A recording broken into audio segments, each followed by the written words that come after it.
A B, और फिर से बता रहे ए डी बटे में आ जाएगा ए बटे डी, बराबर नहीं। इस चिन्ह को क्या करेंगे? बराबर नहीं। ऐसे वाले को क्या बोलते हैं हम लोग? बराबर। और ऐसे काट देंगे तो बराबर नहीं। ठीक है। और बी बाई ई, इसको गौर से थोड़ा सा समझ लीजिए। इसका होता है अगर ऐसी परिस्थिति, अगर कोई समीकरण रहता है हमारा, समीकरण 1 समीकरण 2, समीकरण 1 समीकरण 2, तो ऐसे परिस्थिति में केवल एक हल, अंततः केवल एक ही हल होगा। क्या होगा? एक हल, केवल एक ही हल होगा, इसका दूसरा हल नहीं होगा। सर इसका एग्जांपल बता दिए, तो यहाँ पर लिख दिए हुए हैं जैसे में यहाँ पर 2x माइनस 3y प्लस 1 है। क्या है? तो यह समीकरण 1 माना गया। क्या माना गया है? 3x plus y plus 2, 3x plus y plus 2, समीकरण क्या माना है? 2। अब इधर उठा के ले आइएगा। a बराबर कितना रखे? 2। b बराबर कितना रखे? 3। -3 कितना? -3। और c बराबर कितना होगा? 1। फिर आइएगा d बराबर क्या होगा? 3। e बराबर क्या होगा? क्या होगा? y यहाँ पे 1 है। जब कोई संख्या नहीं रहता तो क्या देंगे? 1 देंगे। f के बराबर क्या होगा? 2। अब यहाँ पे बैठा कर देखिए, याद देखिए, 2 के जगह पे यानी कि a है, यहाँ पर सूत्र है ना a के जगह पे कितना था? 2। d के जगह पे कितना था? 3। ठीक है। फिर यहाँ पर बराबर का चिन्ह दिए, बराबर का चिन्ह नहीं है, फिर ये कितना है? 3। और यहाँ पे कितना है? 1। यह देखिए, तो कोई कटने वाला है क्या आप लोगों को? कोई भी कटने वाला है क्या? ऐसे परिस्थिति में क्या होगा? केवल एक हल। क्या होगा? केवल एक ही हल होगा, दूसरा हल नहीं होगा। फिर से नीचे देखेंगे, यदि ए बी सी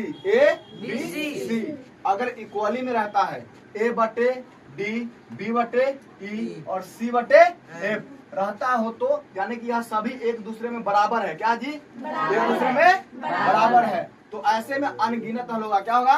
अनगिनत हल। इसका कोई अति नहीं होगा, यह कितने आंसर तक जा सकता है, कितने संख्या निकल सकता है, इसलिए इसको अनगिनत हल। इसका जैसे में हम लेकर आते हैं x plus y, x plus 2y बराबर 3 बराबर है ना, समीकरण 1। 3 फिर 3x प्लस 6y प्लस बोलो 9y। ठीक है। तो यह समीकरण कितना होगा? 2।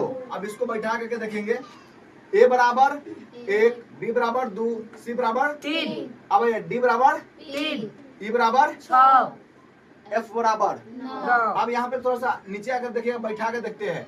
इसको अगर काटेंगे तो 3 आएगा, इसको काटे तो 3 आएगा, इसको काटे तो 3। यह सभी एक इक्वली है कि नहीं है? बराबर है। तो इसका क्या होगा? अनगिनत। अगर हमारा समीकरण एक दूसरे से बराबर मिलता है, हमारा समीकरण एक दूसरे से बराबर मिलता है, तो उसका क्या होगा? अनगिनत हल होगा। आइएगा थोड़ा सा नीचे, जिस समीकरण का एक भाग यानी कि पहला भाग या दूसरा भाग, कोई भी भाग अगर बराबर मिलता हो, ऐसे में परिस्थिति में इसका कोई हल नहीं होगा। क्या होगा? कोई हल नहीं होगा। यहाँ पर लिखा हुआ है a बराबर b बराबर नहीं c। इसको हम ऐसे बोल सकते हैं a बाई d। क्या बोलते हैं? a बाई d बराबर b बाई e बराबर नहीं c बाई a, ऐसे बोल सकते हैं। ठीक है। जैसे कि यहाँ पर दिया गया है 2x प्लस क्या है? 2x plus 3y plus 2। फिर नीचे दिया गया है 6x माइनस y है ना, 9y प्लस 5। समीकरण 1 और समीकरण 2। हमेशा इसमें कितने समीकरण होंगे? 2। कितने होंगे? 2 समीकरण। यहाँ उठा के लाइए, इसको बैठाने, a बराबर 2, b बराबर 3 और c बराबर 2। थोड़ा सा और आगे आएंगे, d बराबर कितना है? d बराबर 6 और e बराबर 9। कितना है? 9, यानी कि -9 बोलेंगे, है ना। यहाँ पर माइनस दिया हुआ है, यहाँ भी माइनस दिया हुआ है। और एक बराबर कितना है? 5। यहाँ पर बैठा करके देखेंगे बाबू, याद देखिए 2 बटे यहाँ पर बराबर है, इसको काटेंगे तो 3 हो जाएगा। और याद देखिए 3 तिहाई 9, इसको भी काटेंगे तो 3 हो जाएगा। लेकिन यहाँ से अगर 2 तिहाई कितना होना चाहिए? 6 होना चाहिए, लेकिन यहाँ पर है कितना? 5। तो यह क्या कटेगा? नहीं कटेगा। तो इसलिए हम यहाँ पर लास्ट में लिखे हैं बराबर ये नहीं है। ऐसे परिस्थिति में इसका क्या होगा? तो कोई हल नहीं होगा। ठीक है। इस प्रकार का चीज को, इस चीज को वेरी इंपोर्टेंट है, इस परीक्षा में आता है, इसलिए इसको आप लोग याद कर लेंगे। ठीक है। चलिए, धन्यवाद।